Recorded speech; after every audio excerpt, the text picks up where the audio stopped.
everyone. It's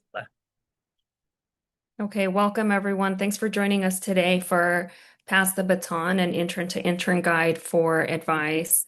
We're really excited to have you here. I'm Dr. Minerva Romero Arenas, and I'm the president of the Latino Surgical Society.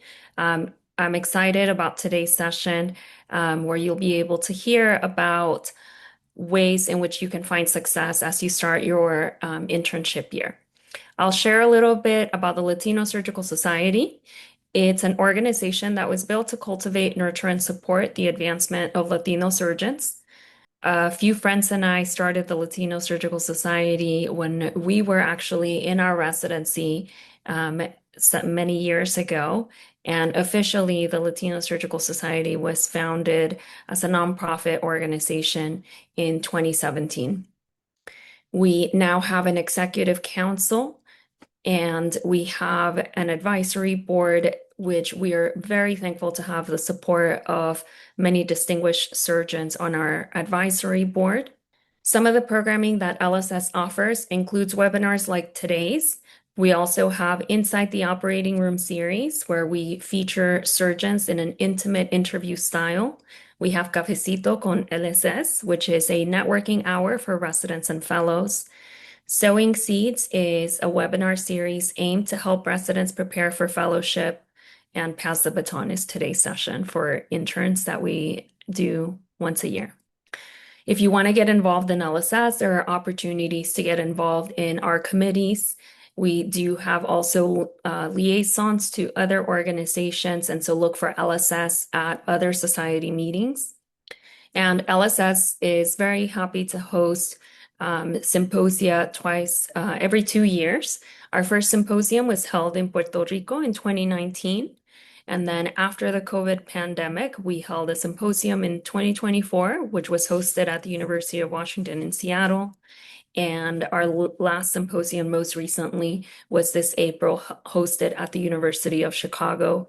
And really what I'd like to just, close with is that we are very happy to see the growth of the organization, and we hope to continue to engage everyone, like all our panelists today and all our participants. We really can't continue to grow without you, and look to other affinity societies who also share similar missions. So with that, I will close out and introduce our moderator. All right, thank you so much, Dr. Romero.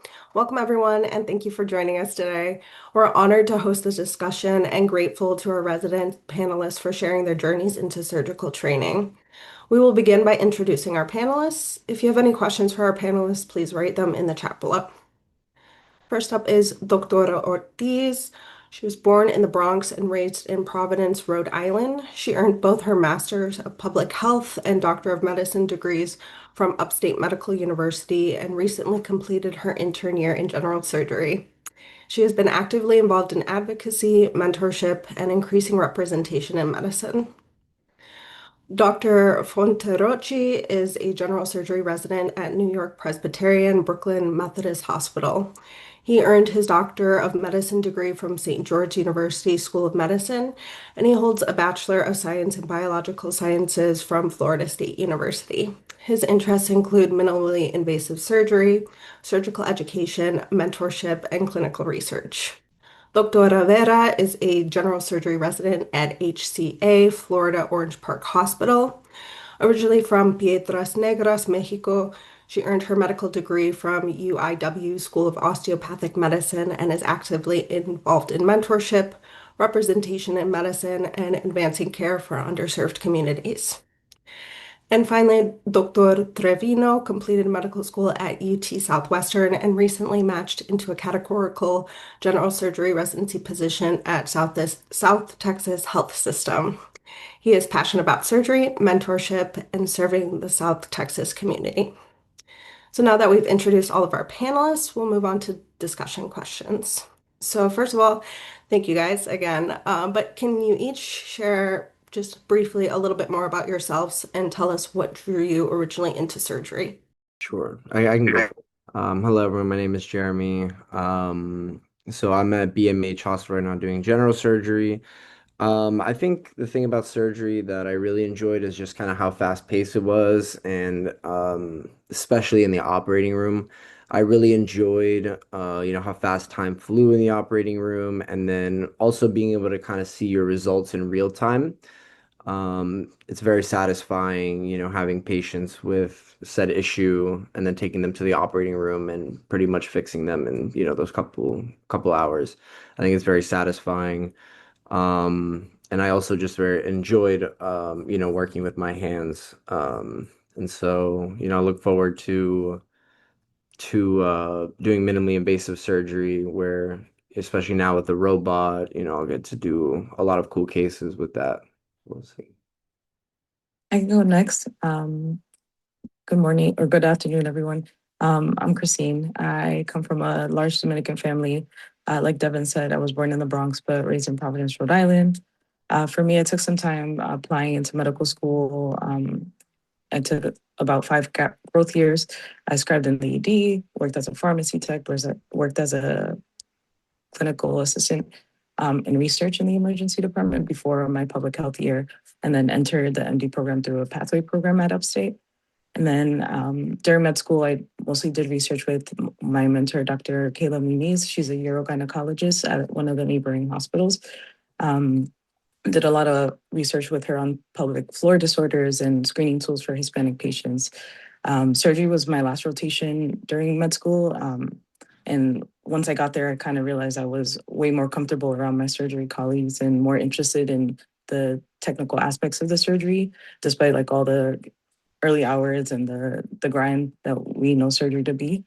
And then I found a mentor in Dr. Rosana Guzman. Excuse me, she's a trauma ACS surgeon over at Upstate. And once I realized surgery was the path I wanted to go, she kind of took me in and continued to encourage me to apply. Talk a little bit about my path. So I think we always talk about like what we can do for others, but I think it's equally important to feel like accomplished and self-realized. And I think when I was in the OR, I realized it was my happy place and that my skill set or like my abilities were best suited for the OR and for surgical specialty. Um, Someone once told me that your specialty in medicine, every specialty is repetitive. You just have to find a specialty or a repetitiveness that you love or that you don't mind. And it's true.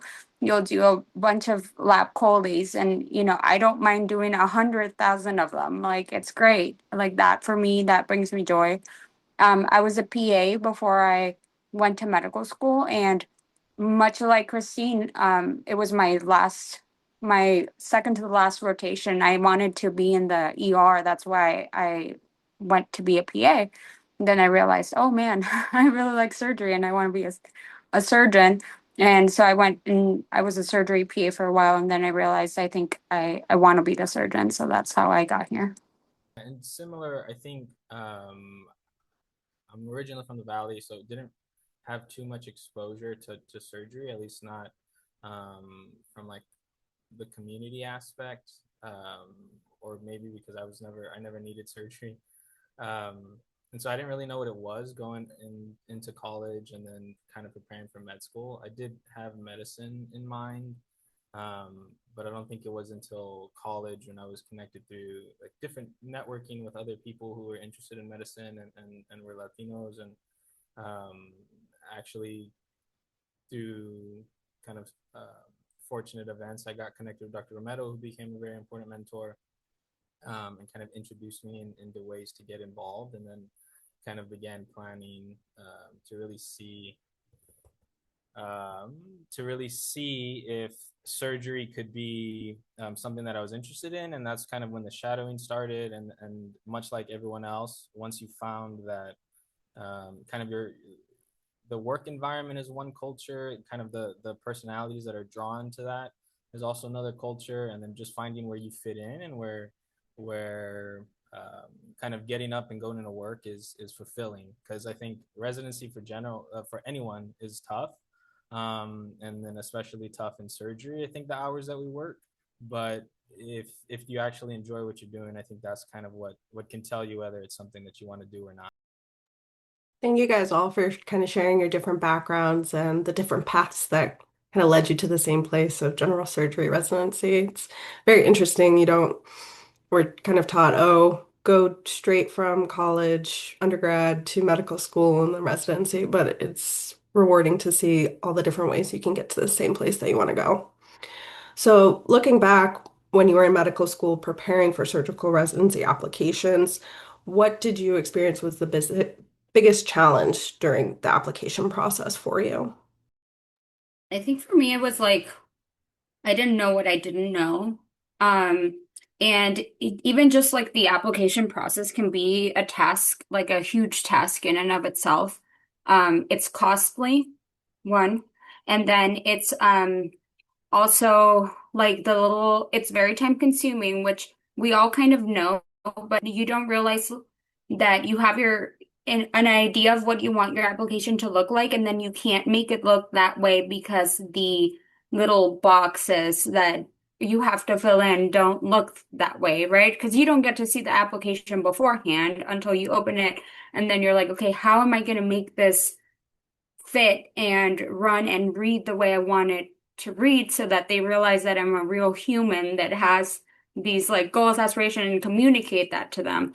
Because you try really hard with your personal statement, but you can only do so much of that. So I think like a big challenge was like letting them know like I was worthy and then going through the application process, reminding myself that I was worthy of it. That I got this to this point for a reason and we're gonna be okay. Like that was a big challenge for me. I think a few things for me personally was writing my personal statement, but that's just because I just hate writing so much. So that took forever. And then also figuring out kind of what Denise said, like trying to figure out what to put in your application, what to leave out, what's gonna make you, you're just doing all this self-reflection, trying to um see what you think is gonna make you look the best for these applications. So that's definitely tough. And then another thing is kind of managing this also, looking into programs and like figuring out where you want to apply and where you want to, like how you want to do rank lists. And at the same time, you're doing these sub-Is away rotations where you're really trying to, grind hard to look good. And so that can be pretty challenging.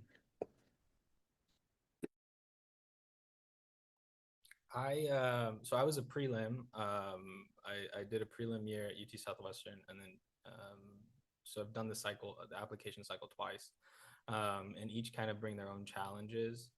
I think the first time, and like Denise mentioned, you really don't know what you don't know, and so I think each step kind of brings its own challenges that you kind of either kind of get a heads up from mentors, from upperclassmen, from the MS4s that have done it before you, or from mentors that are kind of still remember the process as it is.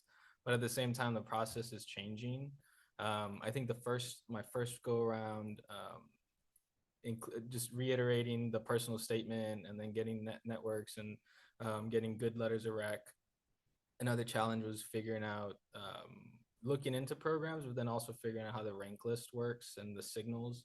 And so that was a whole new thing that even from my understanding, the program directors are trying to figure out on how to continue to use them.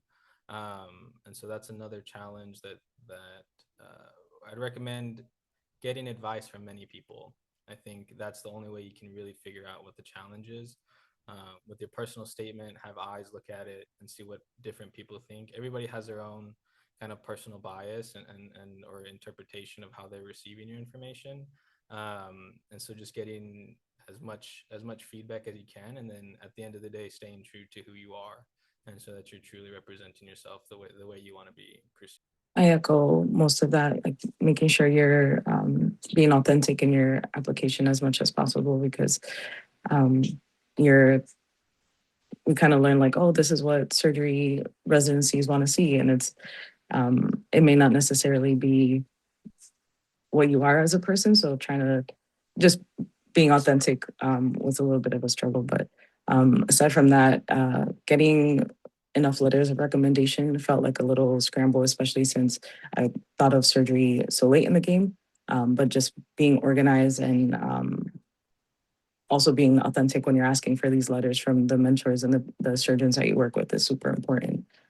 Interviews are another hurdle, I think, that I didn't really think about until a few moments before the going into the interviews. Public speaking is not necessarily my strongest suit, but sitting through mock interviews and making sure that you're going through your application that way after it's already been submitted, and kind of highlighting points that you can use in your application as talking points. It's definitely a way to practice, and they got easier as time went, for sure. Thank you guys so much for sharing some of the obstacles you guys faced. I think a sentiment that was kind of said multiple times and that I resonate with as well. You don't know what you don't know. So hopefully this kind of helped a lot of medical students kind of anticipate a little bit of the challenges they might experience during the application process. Um, Continuing on with the application process, what experiences do you think made the biggest difference in helping you match into surgery? And why don't we go ahead and start with Jeremy? Yeah, I don't know if there was like any one experience that helped me match. I think a big thing when applying is you want to be as well-rounded as possible. So just trying to either get a bunch of experiences kind of from a bunch of different things, or a bunch of experiences from one specific thing that you're focused on. I think is what. So like for me, I really my application was really tailored to like tutoring and mentoring. So I did a lot of things with that. And I think that was kind of what would separate me from like a basic application per se, because everyone applying surgical residency is going to have, good grades, good step scores, and so forth. So you definitely want to have something that's either personal to you that you're focused on and you're doing, getting these experiences from, or try and have, a bunch of experiences in different areas. And I think that's what would separate you. Denise, any advice? Yeah, I think for me, it came down to a couple of things that I've also carried into my intern year. One of them was networking. Networking was big for me because it really helped me kind of get to know people. It wasn't the first time that they knew about me or that someone had put my name forward, say, oh, this person has helped me with this project, etc. And then research has been another big one. I know like during intern year, it's like you don't only have responsibilities of like um taking care of patients and clinical duties, you also like have to be learning constantly. And then you also have to be working on projects. Every program is different. And so, like, my program has a requirement of research that isn't like the same as academic programs. Some academic programs ask you to do like 2 years of research or whatever. But I definitely tried to do some projects this year because that has allowed me to go to these conferences so that I continue networking and kind of working on the things that I'm passionate about. For example, a project that I was able to submit to LSS so that I could go to LSS conference so that I could be at the meeting that I wanted to be at LSS, you know? So like little things like that are important. And I think like if I have any advice for anyone applying to surgery or anyone that's already in surgery, it's network is king, and you just have to keep on doing it throughout your residency.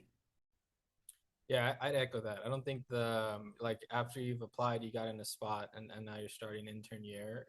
The networking, it looks a little different. I think because you're so busy clinically, but even within your own program, and in a way, we could say networking, but it's also kind of having people to rely on to ask for help, because we're all spread out across the country, and so we're not necessarily immediately there when something comes up to ask for help.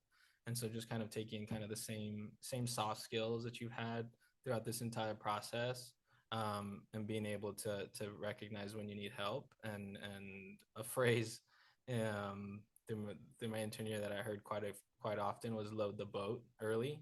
And so you just have people, even if it's nothing, um, even if it's ends up being nothing really significant, they know that you know your limitations and know when to reach out for help, and that in itself kind of builds trust in you, um, so that they can trust you on later on in your program. So agree with all of that. Mentorship also doesn't go away as soon. The need for mentorship doesn't go away as soon as you get into your intern year, and seeing yourself either in your chief residence or in some of the attendings that you get to work with your intern year. Finding representation that way does go a long way. Like kind of seeing the light at the end of the tunnel. Intern year is very hard, but being able to see like, oh, this person either comes from a similar background as me or has similar work ethic. If they can get through it, I can get through it. It's really big. Okay, so you guys all survived application season. You moved on to residency. You are at the end of your intern year. Looking back at the beginning when you're making that transition from M4 to intern, what were kind of some of the biggest differences that you noticed of transitioning from a medical student to this new environment as an intern, kind of learning the ropes? Um, you think you're prepared from your rotations during medical school. How did they really different once you stepped into that intern role? And we can go in reverse order. So starting with Christine. Um, the other panelists will probably agree, but the level of responsibility is very different. Like, and not saying that we kind of get thrown in there because hopefully our programs all have like um, safe like safe ways to give interns responsibility and like a safety net pretty much. We in my program we load the boat a lot and make sure to look for our PGY2s or PGY3s for support when we're trying to figure out, how to order Tylenol for the first time and things like that. But the one of the big differences is the amount of responsibility that you just have day one. These, not saying that there weren't our patients back when we were med students, but they're definitely our patients now, and we have to, take the responsibility. Yeah, I'll echo that. I think programs find different ways to kind of build that safety net to kind of protect the interns, which is crucial for patient safety. But the volume is just it's very different. I think even from for some reason on sub-Is, people would say like carry 2 to 4 patients or maybe 6. But then as an intern, if you're the only intern on a service, your census can be up to 15 to 30, depending on what it is. And so finding ways to be efficient comes with time, unfortunately. And then kind of asking for help. I started on colorectal, which everyone said was an easy service to start on. But our census was like 20, and the first day that my chief sat me down after the day and like, hey, what are the things that like really cause you trouble, and what are the things that you think you need help on, and she kind of gave me her ways of dealing with just being efficient, keeping on top of tasks, something that you don't truly get as a sub-I or a medical student, because you have the intern there that's already doing it and making sure that they get the job done. And so yeah, it's a learning experience, but the difference is just kind of the quantity. I think for me, um, yeah, like I echo everything everyone's saying. I'm like stressed thinking about it because it was difficult for me. It was like learning a new EMR that's like archaic, and I wasn't efficient enough, and the census was like super high, and it was like I started out in surgical ICU. And it was just me, and then the other 2 residents were on the trauma floor. So they'd come up and check on me. But it was difficult and it was very challenging. It also prepared me really well for the next rotations. So, um, I'm glad that I had a really good senior starting off too. I'm glad you had the same experience, Hello. You're not always going to have a great senior, in your intern year, and that's okay. I think taking lots of notes helped me a ton. just being like, this is how you order potassium. Because in our system, if you put the word potassium, you can order IV, but you can't order the tablets. Like, just like little things and quirks, like how to order TPN, how to do this, how to do that. Like sometimes it's like more of a systems-based kind of thing than knowing exactly what the patient needs. You know what the patient needs, you just don't know how to order it. So taking lots of notes, taking notes about the procedures that you're in. As the year progresses, I've noticed myself being a lot more focused on the details, like, oh, this arm's tucked. Oh, this surgeon likes to have a Foley in place every time. Oh, this port goes here. Oh, this person Optiviews, et cetera, et cetera. So having like a little booklet or a OneNote, something that you can refer to real quick before you go into surgery helps a ton. And I wish I would have done that earlier in the year. So that's kind of one of my pieces of advice for you guys. Yeah, I think as a fourth year, you're kind of in that observer role. And then day one just kind of hits you like a brick wall. It's like the sheer volume of things and tasks that you have to do is just, there's nothing you can do to prepare for it. And pretty much like everyone said, the only ways to get through this is to rely on seniors, to really show you the ropes and give you, ask them how they did things, try and get some kind of structure early. And then you can adjust your structure as you go to become more efficient. But you need to have something to keep yourself paced, because it's just the volume is incredible.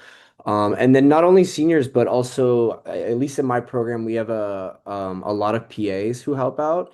And so I relied a lot on them because, they've been there for some of them, multiple years. And so they were able to help. Another thing, don't be scared to ask questions. Like no one's gonna think you're stupid or anything. Like and honestly, you need to ask them now while you're an intern because you don't want to be asking these simple questions when you're an actual senior. Then people are gonna think you're stupid. So ask them now. It's a freebie. I mean, everyone's here to learn, and everyone knows that. So don't be scared to ask questions. Yeah, some good advice already coming from our panelists, so we really appreciate it. And I can speak it for our incoming interns. We will take all the help we can get. I know you guys talked about some of the challenges, and we constantly hear it's a steep learning curve transitioning from that M4 to intern year role. Can you talk about some of the like biggest challenges or worst moments you had on intern year, and then also one of the like best moments that you experienced during your intern year? And we'll go in reverse order again, so starting with Jeremy this time.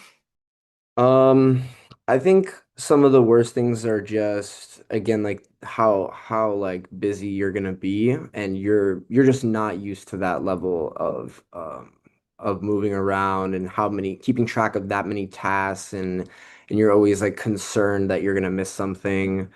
Um, and at the end of the day, like your seniors have been doing this for 1+ years already, so they're super efficient. And there are times where like they're gonna get frustrated with you, and that can be super frustrating because you're working so hard and you're trying so hard, and you still like in your eyes kind of suck.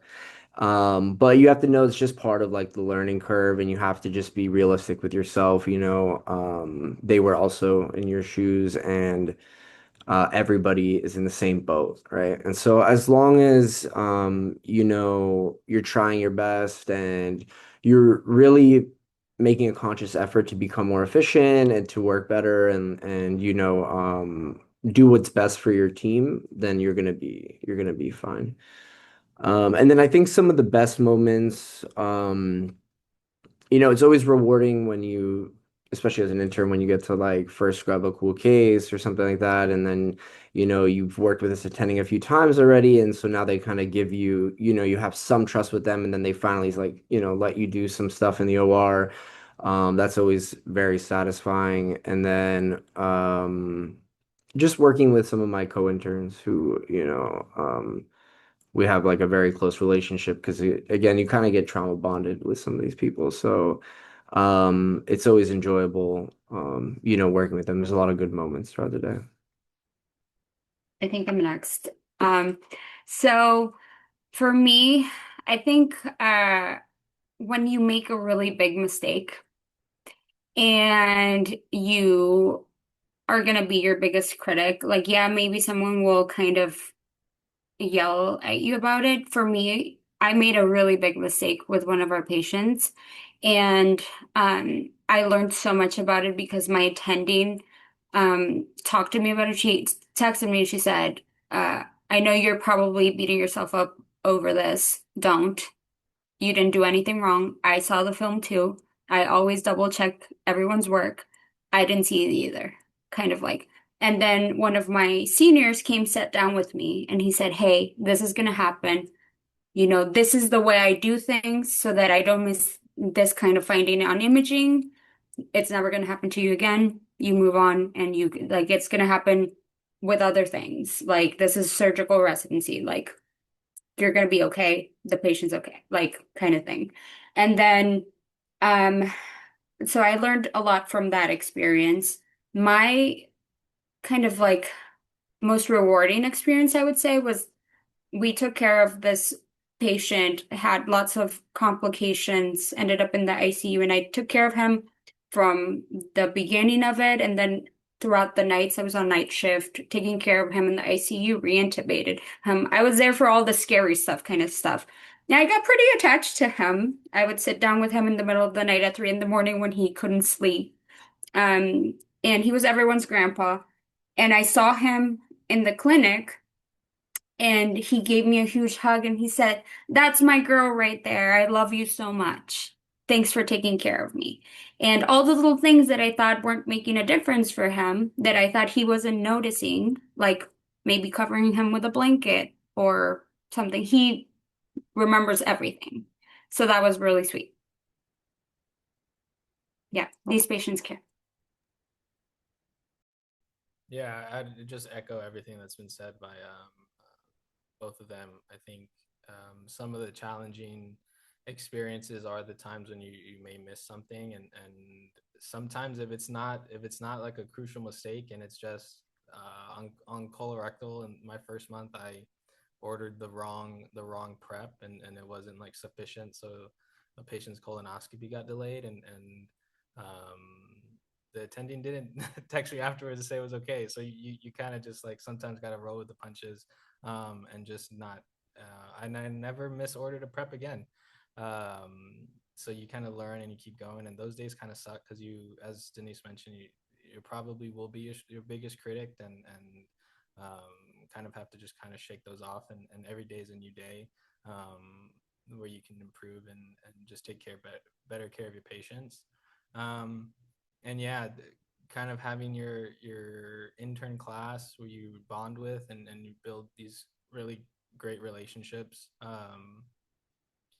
I had an attending tell me they'll be kind of friends for life, and I've talked to fellows and say that yeah, I'm still in contact with some of my intern class, and connecting with patients is also extremely rewarding, especially when you can, especially as an intern. You are super busy, but you have probably the most time out of everyone in the team to like sit down and consent the patient and explain what's going on. And I think they see you as their doctor because you're the one that's explaining what's going on to them for the most part. Because the rest of the team's so busy kind of scrubbed in and making sure that all the cases are flowing. And so you have that opportunity to really. Yeah, some of the worst feelings, again, echoing what everyone has been saying, is those feelings of inadequacy or not being able to, like, as an intern, you're sometimes the person that knows the least on the service. So it's like, just those thoughts kind of creep up, and you get the feeling of like imposter syndrome along the way as well. Super important. And I also learned this year, mistakes can happen, but the it's important to not continue making the same mistakes and learn from those previous mistakes. We have M&M every Monday, and we kind of review cases and things of that nature. So, and a lot of the attendings and senior residents here are like just super big at reminding us that we're going to make mistakes. At the end of the day, it's just important to move forward. One of the other like worst things about resident or intern year in particular is adjusting to the schedule and nights and the lack of sleep. Like Those things do creep up throughout the year, so making sure to take care of yourself, like get sweet treats after each night shift, which is what I've been doing this past week. Kind of resetting, touching base with your family, your loved ones. That's super important throughout this year. Um, for some of the best moments this past year, and I came in kind of thinking I would do general surgery, but have really enjoyed my pediatric surgery rotations. And I think I liked it just being able to, I had a lot of Hispanic patients, Spanish speaking parents come in, and just being able to even explain like appendicitis in Spanish and making sure that they understand something that may be simple to explain in English, but making sure that they understand. That kind of sparked the light in my interest for Pete. So we'll see. Mhm. Thank you guys for being so vulnerable and sharing some of the harder experiences you guys had during intern year and also some of the joy you get in surgery. I think there's a lot of negative talk sometimes about starting residency, so it's encouraging to know that there will be, moments that you will really enjoy during intern year. And I do hope I get a patient that's like a grandpa to everyone that I can take care of. So Christine touched a little bit on this in her response, but life is going to continue as we're in intern year. In a couple months, we'll have ABSITE as well, and in a couple of years, we'll be thinking about fellowship. So how did you guys manage your clinical responsibilities as well as studying and balancing family, your personal relationships, your personal health, all of those things? And what lessons do you have from that? Uh, Halda, would you be able to start? Yeah, I think it's no one's gonna do it for you. So I think it's really crucial that you kind of unfortunately schedule that time in. Because there's always gonna be stuff to do. There's always gonna be tasks that you can catch up on. But being able to take that time to make dinner or like to schedule dinner plans with someone that's close to you, or FaceTime if your family is far away. Um, I was fortunate enough that my mom travels for work, so was in Dallas a couple times, and so like making sure that I was able to. I mean, you would have to work harder during the day, but just so that you can be efficient enough to get out on time and make it to dinner or something, and just take that time to take care of yourself. No, I was just say prioritizing what fills your cup in general. If you know you're a person that likes to sleep on your days off and like really can't function without it, you prioritize sleep when you have the time. I'm lucky enough that my aunts and my parents are not too far. Like my aunts live an hour away, and Rhode Island is only a few hours away, and I like driving. And at any time that I can, we try to get together with my family because that's what brings me the most replenishment when we're not working.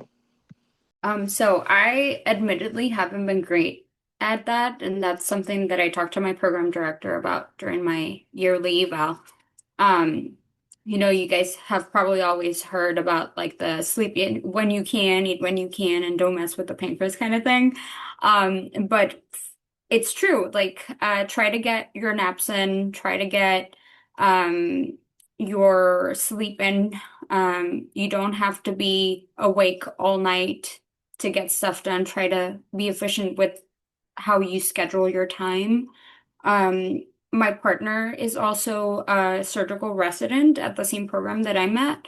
And so we have similar schedules, and we have made it a point to like, if we're both at home for dinner, we make dinner together and sit down, and we don't look at phones and we don't do clinical work while we're having dinner. We just kind of chat.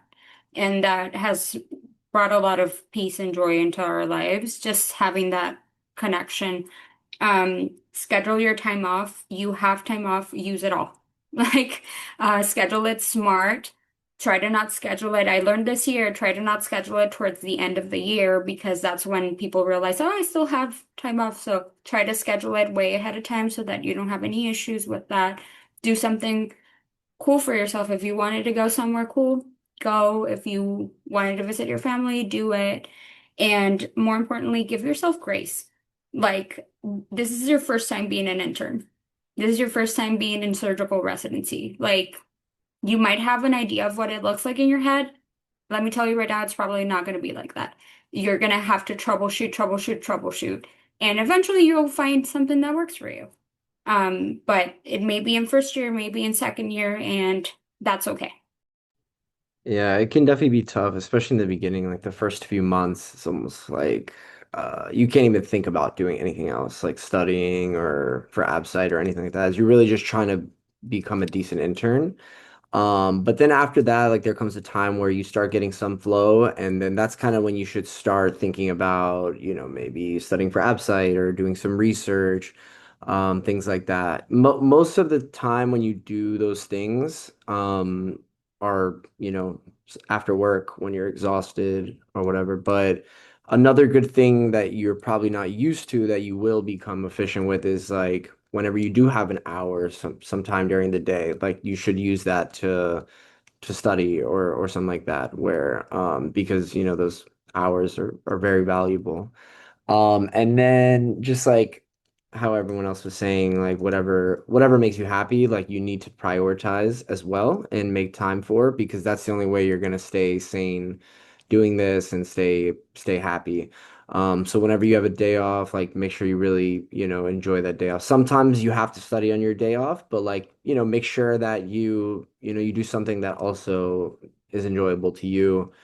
Um, and then also sleep as much as you can, but just understand that sometimes it's actually like sometimes I think it's better to sacrifice sleep so that you can do something that will like feed your soul, whatever, so it's unfortunate, but sometimes you do have to sacrifice sleep, but again, never to the extent where it's a detriment to you or your health. So it's definitely very important. Thank you guys for sharing your kind of tips and tricks to avoid burnout and really refill our cup as we're kind of at the beginning of this journey into intern year. While you guys are at the end of the journey and about to be PGY2s, which is very exciting, what qualities would you say makes a really good intern, or things you heard from your seniors that was really emphasized in becoming a good intern? And we can go ahead in reverse order, starting with Jeremy. I think anybody who's hardworking, and malleable would make a good intern. I think really all it takes, like honestly, it doesn't really require much knowledge beforehand. It's a whole new game, and everything you're gonna learn that you need to know, you'll learn on the fly.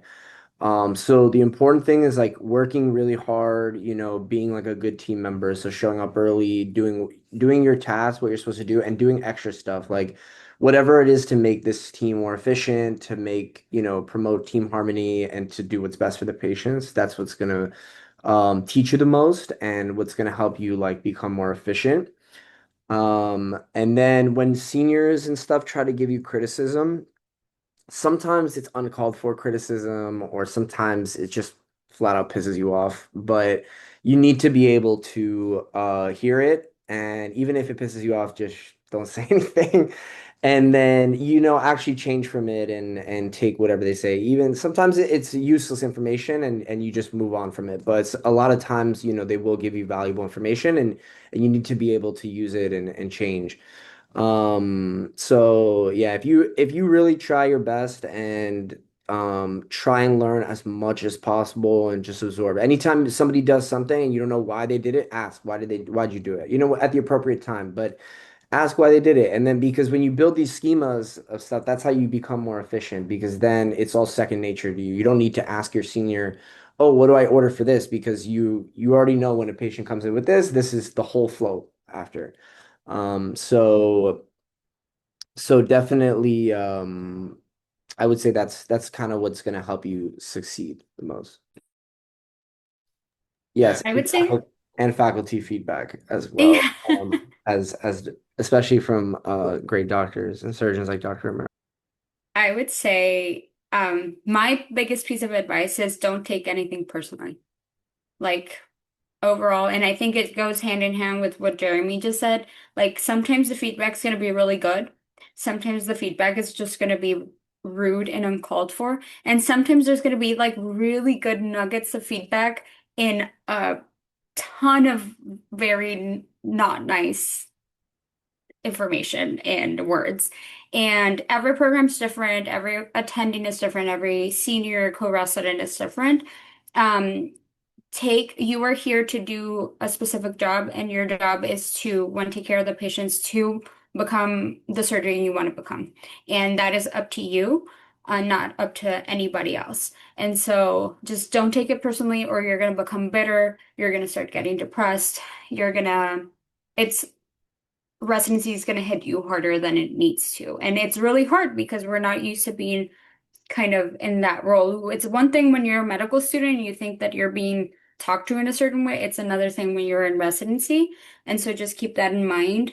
Um, I think that being proactive is really important. And as you progress in the year, you're going to realize what things you can be proactive with and what things you cannot, because certain, like, there's a certain way of doing things within the team, within each service, and definitely learning from everyone. So, asking questions, like Jeremy said, but asking questions from the respiratory tech, from the pharmacist, from like making friends with like the radiology people, going down there and making friends with the radiologist if you can, or the other residents, and just asking them how they do things or why they put this order in like this instead of like this is sometimes really helpful because it gives you kind of an insight to things that you may not know.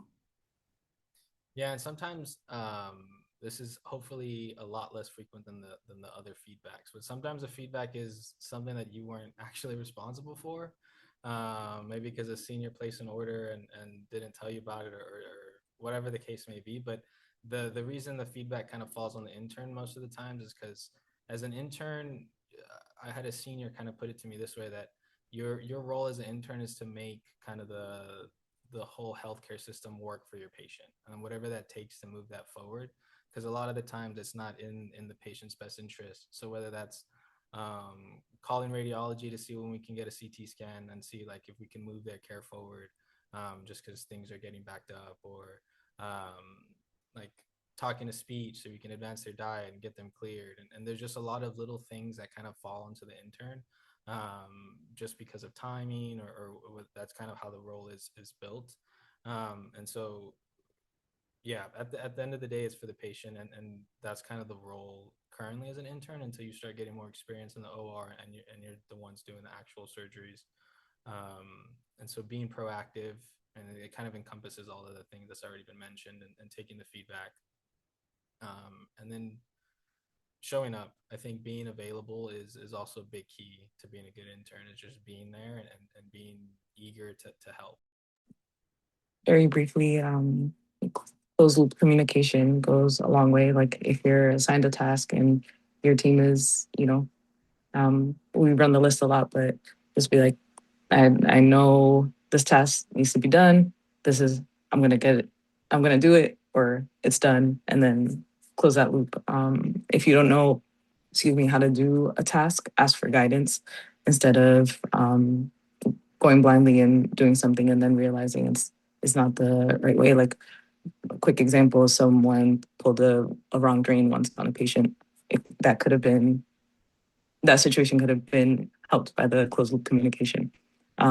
We also have a lot of PAs in our program that help out with the floor task and things like that, and allow us to scrub into cases as interns. Just try not to offload things on other team members, get things done, and prepare for your cases. And then simply like go to the bedside if the patient needs anything. We have Epic at our program, so it's easy to just respond to an Epic message and kind of think that handles whatever issue the patient may have. But going to the bedside, talking with the patient, with the nurse at bedside is really big, and you'll get a lot more FaceTime with the staff and the patients that way. Let me add a little bit to what we were saying, because one of the things that has gotten mentioned a lot in the program and that we learned to do this year is knowing when to call on your senior. Like if something's going like certain things that need to be talked to in person and not a text. Like hypotension, this patient's decompensating. Like if they're in the OR, go look for them in the OR. And obviously every institution's different. So kind of setting those expectations and how learning how to do those things is really important. But also like keep in mind that your seniors, one, are also learning to be seniors. Like this is the first time that they're seniors. Two, like they're they're the ones responsible for you. And so sometimes if they're in the OR all day, it's really difficult for them not knowing what's happening on the floor. So if you look for them or update them constantly, that helps them kind of be able to focus on what they're doing at the moment. So just kind of talking to them at the beginning of the service and saying, "Hey, how do you want me to like update you? How often do you want me to update you? What do you want to know? What do you not want to know?" Like yesterday, one of my seniors, I updated him on something that I thought was not really important. And he said, "I don't care." He texted me. I said, "You would care if I didn't update it." And he's like, "That's very true." So, like, I mean, you just get to know them and kind of ask them directly, like, how do you want to do this? How do you want to communicate? And they'll tell you. Okay, I know we're approaching our 1 hour for the webinar, so very last question briefly. If you could give yourself one piece of advice looking back at your very beginning intern year, what would that be? And anybody can start. No, it's a tough I question. would, I would, I would probably tell myself to try to not get hung up on like the little things as much. I don't know, residency's hard and like I was saying earlier, when you get a lot of feedback and stuff, especially when you're trying really hard, it can be really frustrating. And there were a lot of little things that would happen that I would like get so worked up over and like would, just take up a lot of like my mental space that is just genuinely not important at the end of the day. And you have to really try and give yourself some grace and understand that this is like how it is for everybody. Like you're not, incompetent. You're just an intern and you're learning how the system works and you're just trying to become more efficient and sometimes that takes time. But yeah, definitely a big growth year. So really try and give yourself some space or I would say for me, it would be no hagas corajes. Like it's very much like Jeremy, like don't take things so to heart. Like just let the little things just slide. Like it's not that big of a deal. No one's gonna really care that much, and you're just gonna go home and you're gonna be like thinking about it, and it's gonna take mental space, like he said. And then the other thing is like what I said about the case book, I really wish I would have started doing it earlier, like knowing what position the patient goes in, arms tugged, arms not tugged, what are they gonna be in like lithotomy or not? Like all those things for each of the attendees that you work with. I wish I would have started that earlier. And then no one really tells you, I mean, maybe other programs are different, but no one really told me how important the case logs are for the ACGME. Like there's a website, you go, you log each one of them. And so I had to like catch up and it has been such a pain. So, just keep up with that. Just keep up with it, man. Like, trust me when I tell you this. Similar, I think, not letting things kind of weigh on you, but then also keeping up with the case logs. I think our program or the Southwestern program is pretty big, so it's tough to get in the OR. But I think trying to get in the OR as much as possible early on. I think I was really focused on being a good intern, and especially like in the first 6 months, it was to the detriment of me getting into the OR because there was things I was just focused on trying to make sure everything was okay on the floor, so that the seniors had a good perception of me as an intern. But you at the end of the day, we all want to be surgeons, and I think having that reminder of what we're working towards could probably help kind of December when you're slogging away. So yeah. Just the one thing that comes to mind is the journey didn't get you this far just to bring you this far. You are about to start residency, you're more than capable. You'll learn what you need to learn in order to become a good resident and become an attending at the end of the day through your residency. Um, it, yeah, I should have reminded myself that the first time I ever scrubbed into a case in residency, I was shaking in my boots, like visibly, like shaking, but you can do this. All right. Thank you to all of our panelists for sharing your experiences and advice. I've been taking mental notes throughout this whole webinar, so thank you so much personally. And thanks everyone who joined us today. We're hoping this discussion was helpful and kind of ease some of the nerves of starting intern year and help prepare us for the next stages of our career. So on behalf of the Latino Surgical Society, thank you again for joining us. Have a wonderful afternoon. Gracias y hasta luego.